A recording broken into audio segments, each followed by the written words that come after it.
नमस्कार. मी डॉक्टर उद्धव वायाळ. कोरोनाच्या या संकटाच्या काळामध्ये माझे सर्व शिक्षक बांधव अतिशय मेहनतीनं विद्यार्थ्यांपर्यंत, विद्यार्थ्यांच्या स्वगृहापर्यंत शिक्षणाची गंगा या काळामध्ये घेऊन जात आहेत. त्याचा मला सार्थ अभिमान आहे. त्यांच्या या महान कार्यामध्ये छोटासा खरीचा वाटा म्हणून मी असं ठरवलं आहे की मी सुद्धा काही शैक्षणिक व्हिडिओज बनवावेत आणि या कार्यामध्ये थोडासा वाटा उचलावा. या इतक्या छोट्या उद्देशानं मी आपल्यासमोर विविध व्हिडिओजच्या माध्यमातून येणार आहे. यामध्ये मी वर्ग 9वी आणि 10वी इंग्रजी या विषयीचे व्हिडिओज आपल्यापर्यंत मी पाठवणार आहे. या माध्यमातून आपले शिक्षक बांधव असतील, विद्यार्थी मित्र असतील, हे सर्व शिकतील अशी अपेक्षा करतो. सर्वात प्रथम आपण या कोरोनाच्या काळामुळं, या कोरोनाच्या संकटामुळे आपल्या महाराष्ट्र शासनाने जो अभ्यासक्रम कमी केलेला आहे त्याविषयी आपण माहिती पाहणार आहोत. मी अगोदरच सांगितलं आहे की मी इयत्ता 9वी आणि 10वी मराठी माध्यमाचे इयत्ता 9वी आणि 10वीच्या इंग्रजी विषयासंबंधित माझे व्हिडिओ असतील आणि सर्वांच्या रिक्वेस्ट जर आल्या तर मी इतर विषयांचे सुद्धा व्हिडिओज करेल.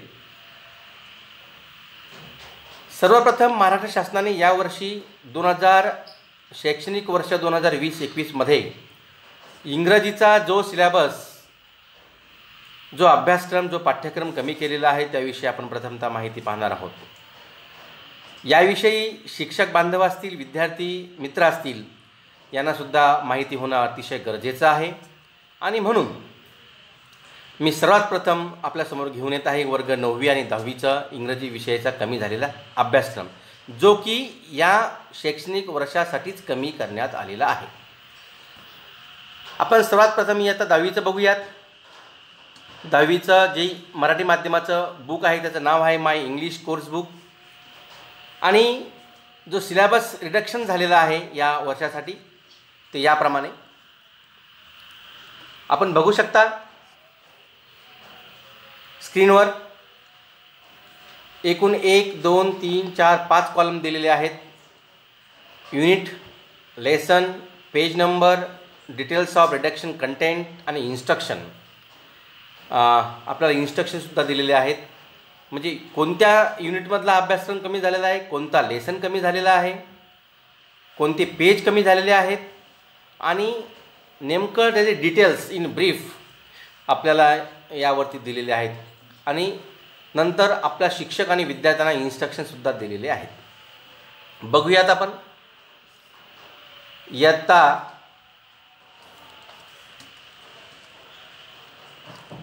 10वीसाठी कोणता अभ्यासक्रम कमी झालेला आहे. इयत्ता 10वी स्टँडर्ड 10.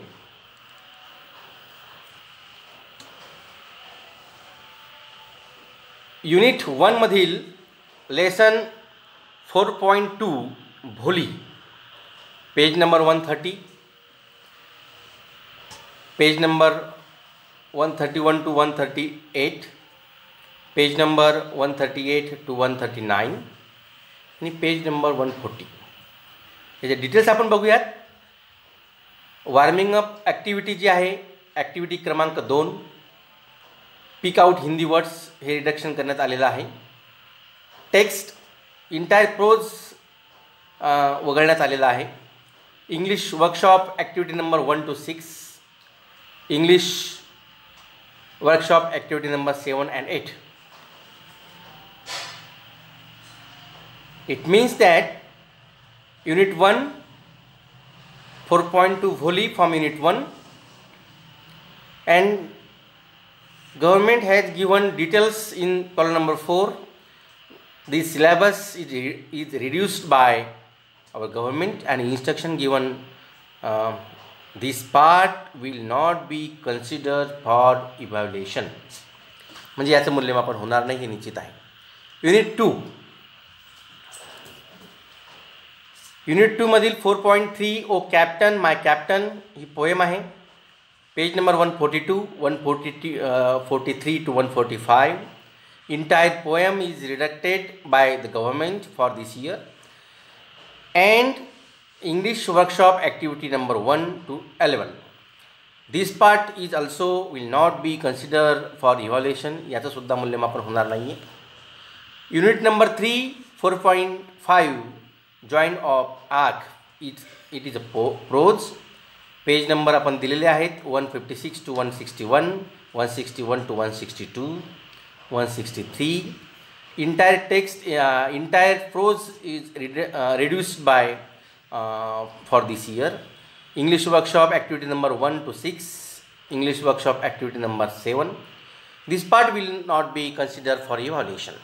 And हे वर्ग 10वीचं इंग्रजीचं सिलेबस आहे की जे की यावर्षी आपल्याला नसणार आहे आणि त्याचं इव्हॅल्युएशनसुद्धा होणार नाही. मित्र हो, हे लक्षात घ्यायला हवं अभ्यास करताना यावर्षी की या प्रोजचा अभ्यास करायचा नाही, या सिलेबसचा अभ्यास करायचा नाही. याचं कंटेंट उघडण्यात आलेलं आहे. यावरती इव्हॅल्युएशन होणार नाही, यावरती मूल्यमापन होणार नाही. याचाच अर्थ असा की बोर्डाच्या परीक्षेमध्ये यावरती कोणताही प्रश्न नसणार आहे. युनिट नंबर 4 बघूयात. युनिट नंबर 4 मधलं काय रिमिट झालेलं ते. Unit number 4 brave heart dedicated of science and humanity it is a pores. 165 to 168, 169 to 170, 171 या पेजवरील अभ्यासक्रम रिड्यूस करण्यात आलेला आहे. Entire prose is reduce for this year. English workshop activity number 1 to 7, English workshop activity number 8 ह्यासुद्धा reduce करण्यात आलेल्या आहेत.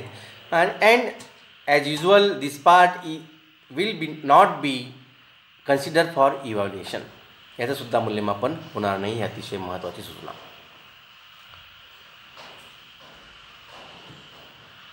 Okay. आणि शेवटी नोट दिलेली आहे आपल्याला गव्हर्नमेंटनी. आम्ही सर्व शिक्षक वर्ग जे असतील किंवा विद्यार्थी वर्ग जे असतील त्यांच्यासाठी बघा, अतिशय काळजीपूर्वक नोट वाचायची आहे. In board examination paper activity sheet question number 1 language study.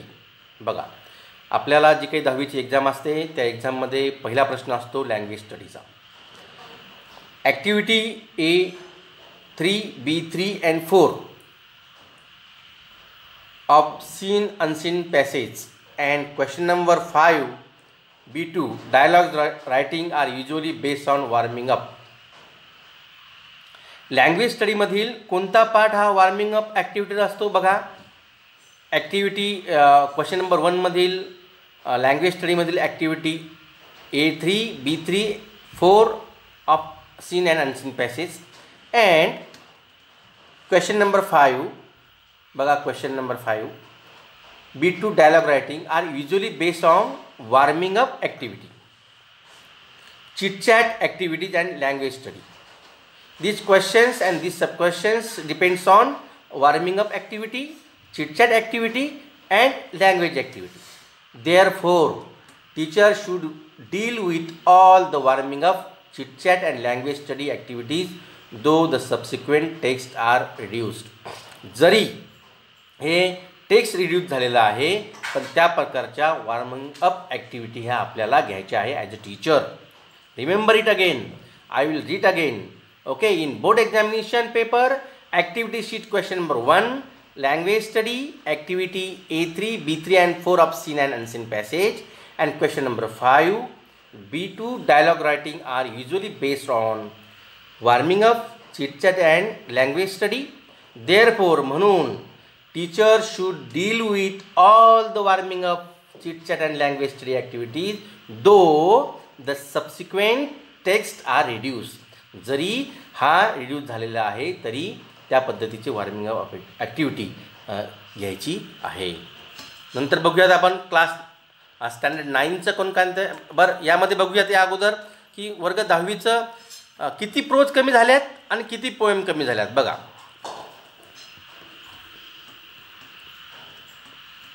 I think 3 pros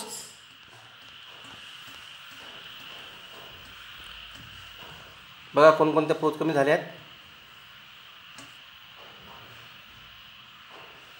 pros,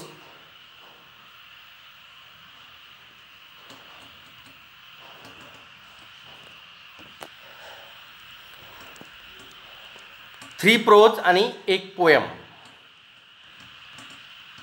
कमी झालेली आहे. ओके, नंतर येऊ द्यात आपण. लक्षात असू द्या, वर्ग 10वीचं वर्ष खूप महत्त्वाचं आहे. कोरोनाच्या काळामध्ये अतिशय काळजीनं आपल्याला शिक्षक बंधू असतील किंवा आपले विद्यार्थी मित्र असतील यांनी काळजी घ्यायची आहे. एक्झाम ओरिएंटेड आपल्याला राहायचं आहे या वर्षापुरतं. ऑफकोर्स एकदम एक्झाम ओरिएंटेड होऊन चालणार नाही, परंतु परिस्थिती तशी आहे, त्यामुळं आपल्याला एक्झाम ओरिएंटेडच व्हावं लागेल या वर्षापुरतं. म्हणून त्या पद्धतीनं आपल्याला काम करायचं आहे. त्या पद्धतीनं विद्यार्थ्यांना आपल्याला ऑनलाईन असेल ऑफलाईन असेल आपल्याला शिकवायचं आहे. आणि ज्यावेळेस आपण टेस्ट घेणार आहोत विद्यार्थ्यांची झालेल्या सिलेबसवर, झालेल्या पोएमवर, प्रोजवर, वाटेवर मे बी, त्यामध्ये सुद्धा काळजी घेऊन आपल्याला त्या पद्धतीनं काम करायचं आहे. रिड्यूस सिलेबसवर कोणताही प्रश्न टाकता कामा नाही आणि तो आपल्याला अध्ययनामधून वगळायचा आहे. लर्निंग ॲक्टिव्हिटी आणि टीचिंग ॲक्टिव्हिटीमधून वगळायचा आहे. स्टँडर्ड 9 युनिट 2 मधील Helen Keller and Annie Sullivan ही प्रोज कमी झालेली आहे. Page number 37 to 41. Entire prose is reduced by the government for this year. English workshop is also reduced. The support instruction बघा काय दिले तर, this will not therefore be asked for evaluation. Definitely it is reduced, therefore it is not for evaluation. However, question number 2 on page number 40 should be considered for teaching in the class. जरी page number 37 to 31 reduce झालेलं असलं तरी, जरी याचं evaluation होणार नसलं तरी page number 40वर दिलेलं जे काही क्वेश्चन नंबर 2 आहे ते आपल्याला काय करायचं आहे, शिक्षकांनी ऑनलाईन ऑफलाईन विद्यार्थ्यांना शिकवायचं आहे जोपर्यंत शाळा सुरू होत नाही तोपर्यंत.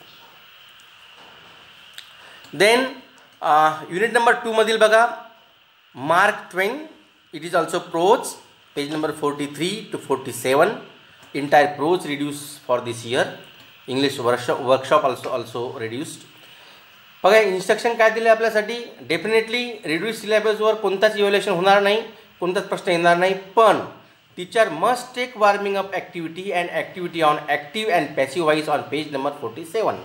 लँग्वेज स्टडीसाठी ॲक्टिव्ह वाईज पॅसिव्ह वाईज जो काही पेज नंबर 47वर जे असणार आहे ते शिक्षकांनी विद्यार्थ्यांना शिकवायचं आहे आणि विद्यार्थ्यांनी सुद्धा त्याचा अभ्यास करायचा आहे. म्हणजेच हे रिड्यूस जरी झालं असलं, हे उघडण्यात जरी आलं असलं तरी शिक्षकांनी ॲक्टिव्ह अँड पॅसिव्ह वाईज जी वॉर्मिंग ॲक्टिव्हिटी आहे ती घ्यायची आहे. Unit 3 two a butterfly, it is a poem, page number 77 to 79. The poem and comprehension question number 1, 2 and 3 from English workshop. This portion is reduced for this year. Only comprehension बघा सपोर्टमध्ये काय दिलं इन्स्ट्रक्शनमध्ये, only comprehension question number 4 and 5 must be taken into consideration for teaching as there is content regarding poetic device.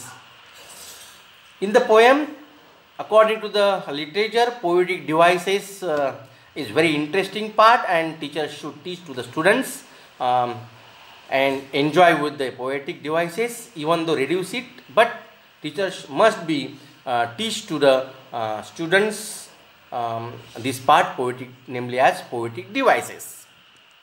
Unit number 4 मधील 4.3 silver, it is also poem.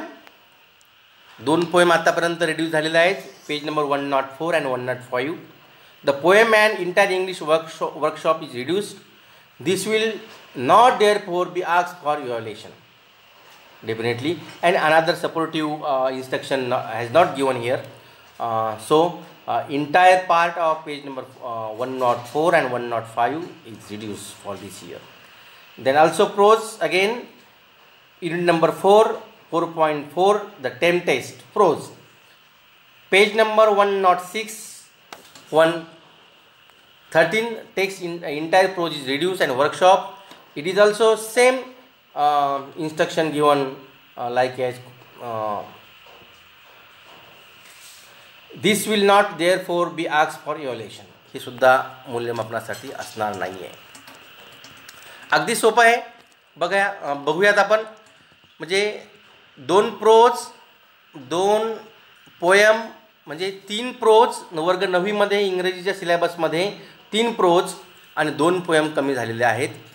Unit 2 मधील 1 pros 2 pros, unit 3 मधील 1 poem आणि unit 4 मधील 1 poem आणि 1 pros आपल्याला अभ्यासक्रमासाठी नाही.